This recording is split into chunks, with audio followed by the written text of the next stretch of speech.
Hi, everybody. Welcome back to Humphrey, the world according to Humphrey.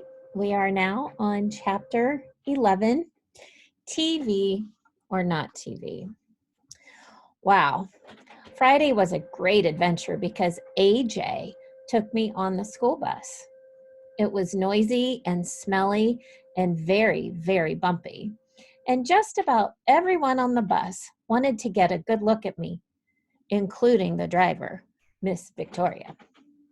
It was exciting, almost too exciting, because AJ couldn't hold my cage steady and I was slipping and sliding and bouncing until I was quite dizzy.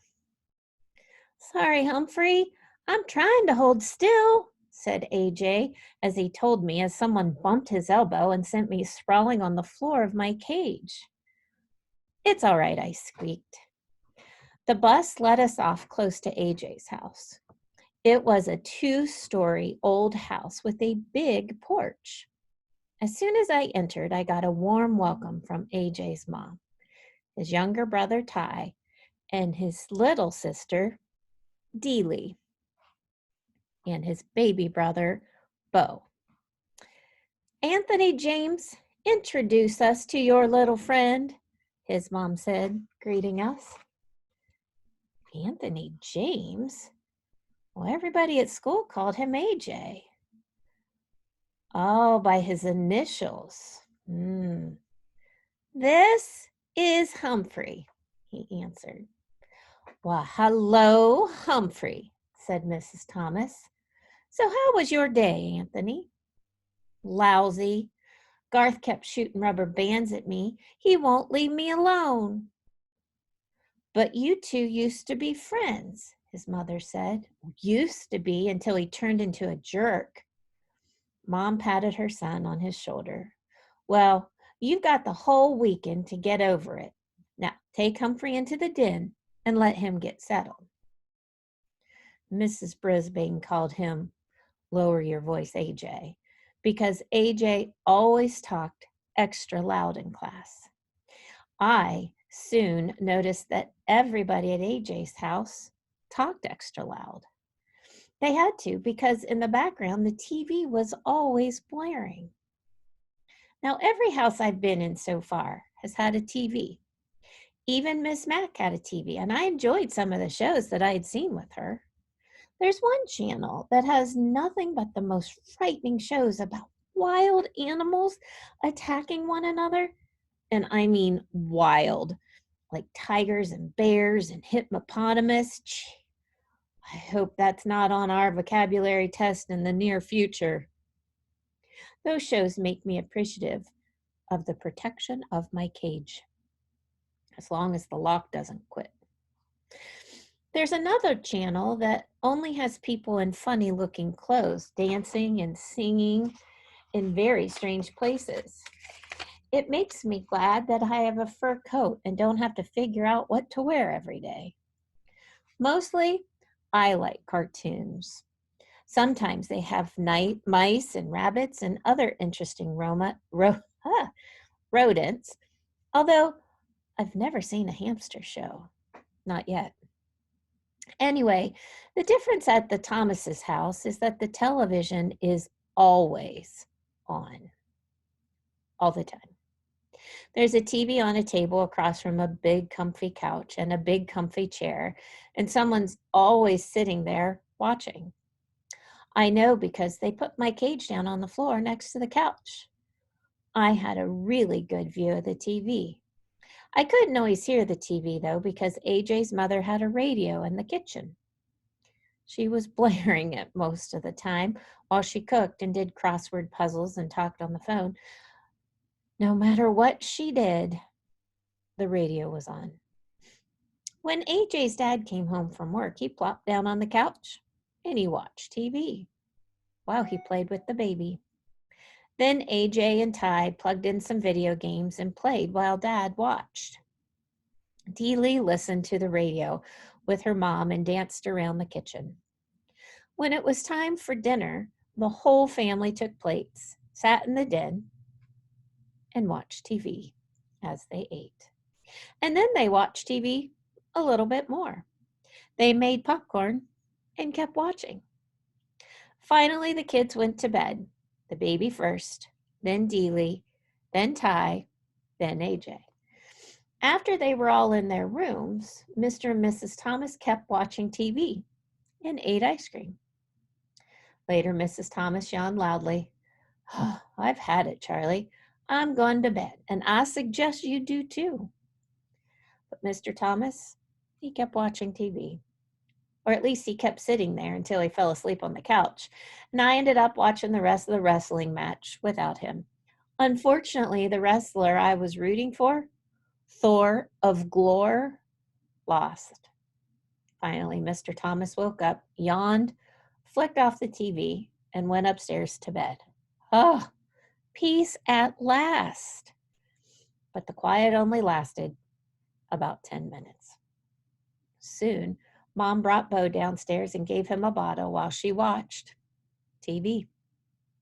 When Bo finally fell asleep, Mrs. Thomas yawned, flicked off the TV, and blessed relief. 5 minutes later, Mr. Thomas returned. Sorry, hamster. Can't sleep. He mumbled to me as he flicked on the remote. He watched and then dozed off again. But the TV, well, it stayed on, leaving me no choice but to watch a string of commercials for car waxes, weight-reducing programs, exercise machines, and red-hot harmonica classics. The combination of being nocturnal and being bombarded with sight and sound kept me wide awake. At the crack of dawn, Dealey tiptoed into the room, dragging her dolly by its hair. She switched on cartoons about princesses. Oh, I can't turn the page. She watched another show about cats and dogs. Ooh, scary. And then Mr. Thomas woke up and wanted to check some sports scores. Mrs. Thomas handed him the baby and the bottle, and soon the older boys switched over to video games, and their parents watched them play. It was loud, loud, loud. But the Thomases didn't seem to notice. What do you want for breakfast? Mom shouted. What? Dad shouted louder. What do you want for breakfast? She yelled. Toaster waffles, Dad yelled. I can't hear the TV, Ty hollered, turning up the volume. Do you want juice? Mom screamed. What? I can't hear you, Dad responded. And so it went. With each new question, the sound of the TV got turned up higher and higher until it was positively deafening. Then Mom switched on her radio. The Thomases were a perfectly nice family, but I could tell it was going to be a very long, very noisy weekend unless I came up with a plan. So I spun on my wheel for a while to help me think. And I thought some more. And then it came to me, the big idea. I probably would have to think up something sooner if I could, but I couldn't hear myself think. So around noon, the Thomases were all watching the football game on TV. Or rather, Mr. Thomas was watching the football game while AJ and Ty shouted questions at him. Mrs. Thomas was in the kitchen listening to the radio and talking on the phone. Dealey played peekaboo with the baby in the cozy chair. No one was watching me. So I carefully opened the door that doesn't lock, at the front of my cage, and I made an exit. Naturally, no one could hear me skittering across the floor as I made my way around the outside of the room, over to the space behind the TV cabinet. Then, with great effort, I managed to pull out the plug. One of the most difficult feats of my life, I might add. The TV went silent. Beautifully, blissfully, silently silent. So silent, I I was afraid to move. I waited behind the cabinet, frozen. The Thomases stared at the TV screen, and the picture was dark. Ty went and hit the remote. It's under the table. Anthony, go turn that thing on again, Mr. Thomas said, and AJ pumped up and hit the power button. Nothing happened. It's broken, he exclaimed. Mrs. Thomas rushed in from the kitchen. What happened? Mr. Thomas explained that the TV had gone off, and they discussed how old it was. 5 years. Whether it had a guarantee, no one knew. And if Mr. Thomas could fix it, he couldn't.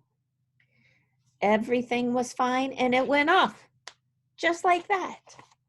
I guess we better take it in and get it fixed, Mr. Thomas said. Well, how long will that take? Dealey asked in a whiny voice. Well, I don't know. Well, how much will it cost? Mrs. Thomas asked. Yeah, forgot about that. We're a little low on funds right now. The baby began to cry. I thought the rest of the family might start crying too. Well, I get paid next Friday, Dad said. AJ jumped up and waved his hands. That's a whole week away. Well, I'm going to Grandma's house. Her TV works, said Ty. Well, me too, Dealey chimed in. Grandma's got her bridge club over there tonight, Mom said. I know. Let's go to a movie. Do you know how much it costs to go to the movies? Besides, we can't take the baby. They whined and bickered for quite a while, and they got so loud I managed to scamper back into my cage completely unnoticed. Then I guess I dozed off. Remember, I had hardly a wink of sleep since I had arrived. The bickering was a nice, soothing background after all that racket. I was only half asleep when the squabbling changed. Oh, but there's nothing to do, Dealey whined.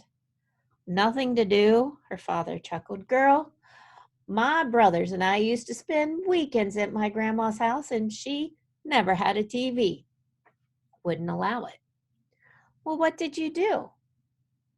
Oh, we were busy every moment. We played cards and board games and word games, and we dug in the garden. We even played tag. He chuckled. A lot of times we just sat on the porch and talked. My grandma, wow, she could talk. Well, what'd she talk about? Ty wondered. Oh, she'd tell us stories about her growing up, about ghosts and funny things, like the time her uncle was walking in his sleep and went to church in his pajamas. Mrs. Thomas gasped. Oh, go on now, Charlie. I'm telling you, that's what she told us. He woke up in the middle of the service, looked down, and there he was, blue and white striped pajamas. I let out a squeak of surprise, and all the kids giggled. Then Mrs. Thomas told a story about a girl in her class who came to school in her slippers by accident one day. Yep, the fuzzy kind.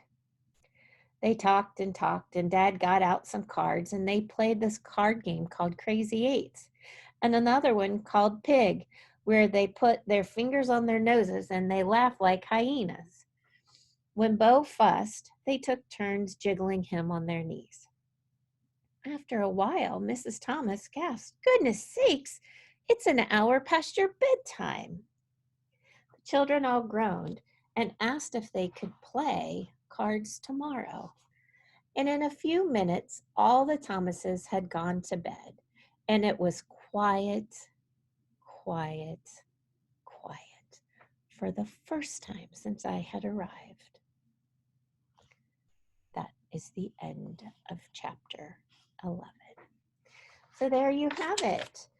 I think Humphrey is a very helpful little guy. He's a good friend to have. I wonder what he would find if he came home with each one of us. Tomorrow, I will continue chapter 12, Peace Breaks Out. Thank you for joining me today, and I hope you have a great day. See you later, guys. Bye-bye.